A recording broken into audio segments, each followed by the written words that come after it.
Alhamdulillahi Rabbil Alamin. Wassalatu wassalamu ala nabiyyina Muhammadin wa ala alihi wa sahbihi ajma'in. Amma ba'd. Nous voici à la 4e leçon de l'étude de la jurisprudence simplifiée du jeûne du mois de Ramadan. Dans la leçon précédente, nous avons étudié les conditions pour que le jeûne du mois de Ramadan soit obligatoire. Nous avons dit qu'elles sont au nombre de 6. L'islam, la raison, la puberté, la résidence, la capacité physique et, dernièrement, le fait que la femme ne soit pas en état de menstru ou de lochi. À partir du moment où ces 6 conditions sont réunies, il incombe à tout musulman et toute musulmane de jeûner. Très bien.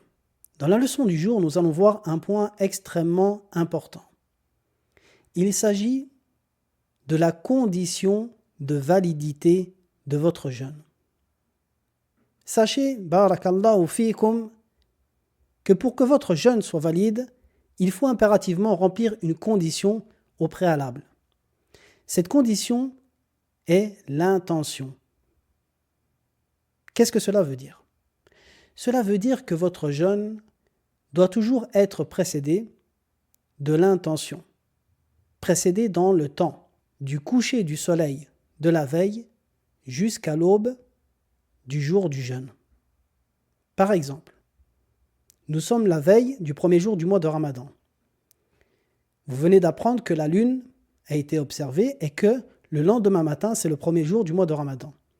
Eh bien, à partir du moment du coucher du soleil jusqu'à l'aube, vous devez avoir, à un moment quelconque dans cette nuit, l'intention de vouloir jeûner le lendemain. Très bien. Qu'est-ce que l'intention? L'intention, tout simplement, c'est la volonté. L'intention est un acte du cœur et non de la langue. En aucun cas, l'intention se prononce. L'intention est une chose qui se passe exclusivement dans le cœur. De même que l'intention est une chose naturelle.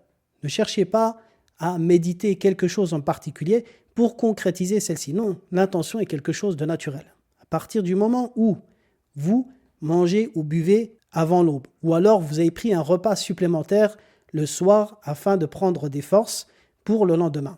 Tous ces actes concrétisent en eux-mêmes la présence de l'intention dans le cœur.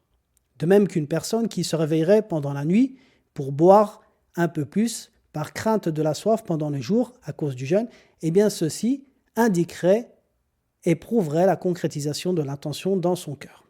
Donc ne cherchez pas à méditer, à réfléchir sur quelque chose en particulier. L'intention est naturelle. À tel point où les savants disent que s'il avait été ordonné à l'homme d'accomplir une action sans intention, on lui aurait certes ordonné une chose impossible à faire. Donc, qu'est-ce que l'attention, comme on l'a dit? C'est le fait de vouloir jeûner entre le coucher du soleil de la veille jusqu'à l'aube. Donc le musulman, à ce moment-là, aura l'intention de jeûner exclusivement pour son Seigneur, pour Allah, le lendemain.